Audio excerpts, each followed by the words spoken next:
Assalamu alaikum everyone. Welcome to Womania ATF with a new vlog and I hope you all are very good. मैदा हमारे आजकल के खानों का एक बहुत ही इम्पॉर्टेंट इंग्रेडिएंट बनता जा रहा है। जितने फास्ट फूड, स्नैक्स और bakery items like bread, biscuits, pizzas, cookies, muffins and almost all types of cakes ज़्यादातर मैदे से ही बनते हैं। इसीलिए तो हमारी आजकल की नस्ल में ना वो ताकत है और ना ही उनके इम्यून सिस्टम इतने बेटर हैं जो पहली जनरेशन्स के हुआ करते थे। लेकिन क्या करें, इसके बगैर गुजारा भी नहीं। तो आज जो रेसिपी आपसे शेयर करने जा रही हूँ वो है एगलेस मैंगो केक। तो चलें रेसिपी स्टार्ट करते हैं। तो मैंगो का जैसे आजकल सीज़न है, उसके लिए मैंने 2 मीडियम साइज़ मैंगो ले लिए हैं पके हुए और इनको मैंने पील ऑफ कर लिया है।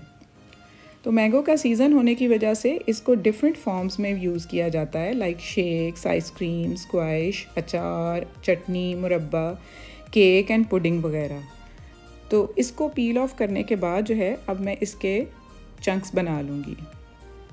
तो इसको इस तरह से मैं कट्स लगाकर तो उसकी कटिंग करके तो उसके एक रफ़ उसको चॉप कर लूँगी और तकरीबन इन 2 मैंगोज़ का इतना मुझे रफली चॉप जो है वो मिल गया है पल्प। तो इसको अब मैं ग्राइंड करके इसकी पेस्ट बना लूँगी ब्लेंडर जार में। तो ब्लेंडर जार चलाने के बाद अब इस तरह से मुझे इसकी ये पेस्ट मिल गई है, फ़ाइन सी पेस्ट है, ये इसका मैंगो का पल्प बन गया है। तो इतने में मैं कढ़ाई जो है वो तैयार कर लूँगी। कढ़ाई में केक बना रही हूँ, बेकिंग ओवन में नहीं बना रही, ताकि सब लोगों के लिए ईजी हो बनाना। तो कढ़ाई को मैंने 15 मिनट के लिए प्री हीट कर लिया। उसके बाद पल्प को मैंने एक पैन में ट्रांसफ़र कर लिया और उसमें फ्लेम को ऑन कर दिया। और फ्लेम ऑन करने के बाद उसके अंदर मैंने हाफ़ कप जो है वो शुगर डाल दिया। शुगर डालने के बाद अब आप मेक श्योर करें कि इसको स्पैचुला से आपने कंटिन्यूसली इसको स्टर करते रहना है, हिलाते रहना है, क्योंकि ये साइडों पे लग सकता है। तो इस तरह से आफ्टर 5 मिनट्स पल्प जो है वो ट्रांसलूसेंट सा हो जाएगा। इसका मतलब है कि पल्प रेडी है। तो उसको अब हम मैंगो ग्लेज़ जो है अब हमारा रेडी हो गया है। स्विच ऑफ कर देंगे फ्लेम को और उसको कूल कर लेंगे। उसके बाद पैन जो है, केक टिन जो है हमारा, उसको ग्रीस कर लेंगे ऑयल से।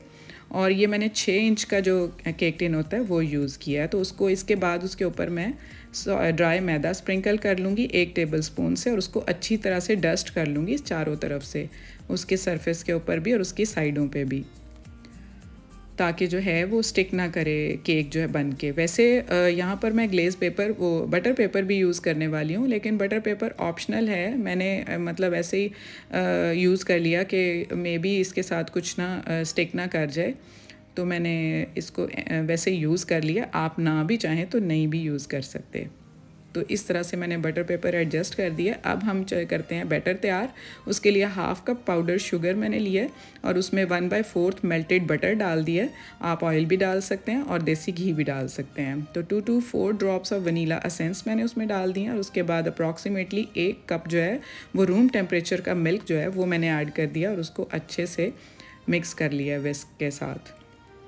अब मिक्स करने के बाद इसके अंदर जो है 1.5 कप मैदा मैं डाल दूँगी। आप इसको मैदे को छान भी सकते हैं, लेकिन आपके सामने अभी मैंने बॉटल में इसको डाला है, फ्रेश है, तो इसके अंदर कोई गुठली वगैरह होने के चांसेस नहीं है, बिल्कुल फ्रेश है। तो 1.5 टेबल स्पून इसमें बेकिंग पाउडर और 1/4 टीस्पून बेकिंग सोडा डाल देंगे इसके अंदर और उसको एक डायरेक्शन में फिर हम विस्क की मदद से उसको मिक्स करेंगे ताकि ये स्मूथ सा बैटर रेडी हो जाए। उसको एक ही डायरेक्शन में करें ताकि वो सॉफ्ट और स्पंजी हो और वो अच्छे से फूले, क्योंकि अगर आप इसको डिफरेंट डायरेक्शंस में करेंगे तो मे बी केक फूले ना। तो मेक श्योर कि आप एक ही डायरेक्शन में उसको परफेक्ट बैटर को तैयार कर रहे हैं। उसके बाद 4 टेबलस्पून जो है वो मैंगो ग्लेज़ जो रेडी किया है उसका इसके अंदर डाल देंगे। तो 4 टेबलस्पून डालने के बाद मैंगो ग्लेज़ के उसको अच्छे से फिर आप विस्क की मदद से उसको स्लोली मिक्स कर लें, लेकिन ज़्यादा लंबा उसको बीट ना करें, क्योंकि इस तरह से वो बैटर जो है वो आगे चलकर फूलेगा नहीं बेकिंग करते हुए। तो अब ये ट्रांसफ़र करने के लिए तैयार है कढ़ाई में। कढ़ाई से पहले इसको टिन में हमने ट्रांसफ़र करना है, तो टिन के अंदर फिर इसको बैटर को हम ट्रांसफ़र कर लेंगे इस तरह से सारे को। तो ये हमने ट्रांसफ़र कर लिया इसको। अब हम इसको टैप कर लेंगे 2-3 दफ़ा ताकि इसके अंदर एयर बबल ना रहे। मैंने शायद कम टैप किया था, आगे चलकर आप देखेंगे थोड़े से बबल्स रह गए उसके अंदर ना, लेकिन आप अच्छे से इसको कर लें। मैंने आपको पहले इसीलिए बता दिया कि टैप अच्छे से कर लें। उसके बाद इसको प्री हीटेड कढ़ाई में जो 15 मिनट के लिए रखी उसमें रख दें। अगर आप ओवन में कर रहे हैं तो उसको 180 डिग्री सेल्सियस पर आप उसको 35 मिनट के लिए बेक कर सकते हैं। तो अब हम चॉकलेट ग्लेज़ रेडी कर लेते हैं। उसके लिए मैंने कैडबरी की चॉकलेट ली है, उसके छोटे छोटे पीसेस कर लिए हैं मैंने, तकरीबन हाफ़ थी जो बड़ी वाली होती है। तो उसके अंदर 2 टीस्पून जो है मिल्क मैंने डाल दिया है। तो मिल्क डालने के बाद इसको मैं एक बाउल में जो जिसमें हॉट वाटर है उसके अंदर 5 मिनट्स के लिए रख दूँगी। तो ये ग्लेज़ रेडी हो जाएगा। इतनी देर में 35 मिनट्स के बाद मैं केक चेक कर लेती हूँ उसको स्क्रू की मदद से। तो आप ये देख रहे हैं स्क्रू बिल्कुल क्लियर है, इसका मतलब है कि केक हमारा डन हो गया है। तो इसको मैं बेकिंग ये कढ़ाई से रिमूव कर दूँगी और इसको ठंडा होने के लिए रख दूँगी। ठंडा होने के बाद फिर इसको मैं इस केक टिन से रिमूव करूँगी। रिमूव करके तो इसका जो बटर पेपर है उसको मैं रिमूव कर दूँगी।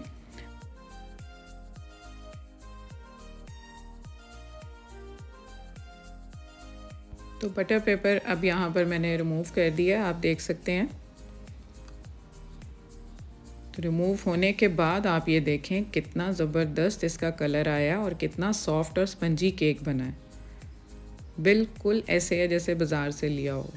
तो अब इसको मैं प्लेट में रख कर इसकी ऊपर की जो टॉप का सरफेस है उसको मैं रिमूव करूँगी ताकि इसकी एक हमें इवन लेयर मिल जाए। तो टॉप को मैंने बारीक ब्लेड से रिमूव कर लिया है और आप ये देख सकते हैं कि इसमें थोड़े थोड़े बबल्स रह गए थे जिसकी वजह से ये सुराख नज़र आ रहे हैं, बट कोई बात नहीं। आपने इसको मैंगो से जो आपने ग्लेज़ बनाया है उसकी एक इवन सी लेयर उसके ऊपर स्प्रेड कर देनी है और ये अब जो है लेयर उसके ऊपर इवनली स्प्रेड हो गई है। अब इसकी हम टॉपिंग करेंगे चॉकलेट जो ग्लेज़ बनाया उसके साथ। मीनवाइल पहले हम उस ग्लेज़ को चेक कर लेते हैं वो रेडी हो गया होगा। तो जी हाँ, ये मैंने पैन में देखा तो ये डेयरी मिल्क मेल्ट हो चुकी है और इसको मैं अब स्पून के साथ मिक्स कर दूँगी अच्छे से। तो यहाँ पर हमारा जो चॉकलेट ग्लेज़ है वो रेडी हो गया है।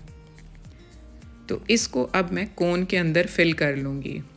तो कोन जो है आप ख़ुद भी बना सकते हैं बटर पेपर के साथ, बट मेरे पास ये थी तो ये इंजेक्शन टाइप कोन है, बहुत ही प्रैक्टिकल है। तो इसके साथ इसको मैंने फ़िल कर लिया है चॉकलेट ग्लेज़ के साथ और अब इसके साथ मैं केक के ऊपर जो है वो डिज़ाइनिंग करूँगी। तो डिज़ाइन करने के लिए इसके ऊपर मैं लाइंस लगा दूँगी इस तरह से एक ही डायरेक्शन में चॉकलेट ग्लेज़ के साथ। तो ये लाइंस सारी लग गई हमारे केक के सरफेस के ऊपर। अब जो है अगला काम जो है स्क्रू का है। तो स्क्रू की मदद से अब इसको एक तरफ मैं लाइन लगाऊंगी, फिर ऑपोजिट डायरेक्शन में दूसरी लाइन लगाऊंगी इस तरह से। तो इसी तरह देखें अब मैंने फिर एक लाइन लगाई है और उसकी ऑपोजिट डायरेक्शन में फिर से एक लाइन लगाऊंगी। इस तरह से सारे केक के ऊपर मैं लाइंस लगा दूंगी। तो एक बहुत ही ज़बरदस्त और ब्यूटीफुल डिज़ाइन केक के टॉप पे आपको नज़र आएगा। ये देखें कितना खूबसूरत डिज़ाइन लग रहा है और हमारा इतना सॉफ्ट स्पंजी केक तैयार हुआ है। बिल्कुल प्रोफेशनल लुक है इसकी। ये आपको मैं टॉप व्यू इसका दिखा रही हूँ। तो बहुत ही ज़बरदस्त प्रोफेशनल लुक के साथ हमारा ये मैंगो केक रेडी हो गया। और ये इसका साइड व्यू भी आप देख लें। और अब आपको इसको मैं कट करके दिखा देती हूँ। एक तरफ से काटा और फिर दूसरी तरफ से काट के ये ट्रायंगुलर पीस मैंने निकाल लिया इसका। और आप ये देख सकते हैं कि इस मैंगो ग्लेज़ ने और चॉकलेट की टॉपिंग ने इसके ऊपर इतना ज़बरदस्त इसका फ्लेवर इसका इन्हांस किया है कि ये अब मैं खा के आपको बताती हूँ कि कितना ज़बरदस्त इसका टेस्ट आया इन दोनों चीज़ों के साथ। अदरवाइज़ ये सिंपल टी केक भी की रेसिपी है। तो इस तरह इसको मैंने प्लेट में निकाला और फिर जब मैंने इसकी फ़र्स्ट बाइट ली, oh that was so yummy. ये आपकी मस्ट ट्राई रेसिपी है और इसमें कोई रॉकेट साइंस नहीं है। आप घर में इजीली इसको बना सकते हैं। कोई बेकिंग ओवन नहीं है, कढ़ाई में सिंपली हर बंदा इसको बना सकता है। तो ज़रूर ट्राई करें। तो केक बनाने के बाद बाहर बेल हुई, मैंने चेक किया तो मेरी फ्रेंड ने एक यम्मी सी बिरयानी की प्लेट मेरे लिए भिजवाई। Thank you so much. तो ये तो आज का तो बहुत ज़बरदस्त मील बन गया। बिरयानी के साथ डिज़र्ट में ये मैंगो केक, बहुत मज़ा आया।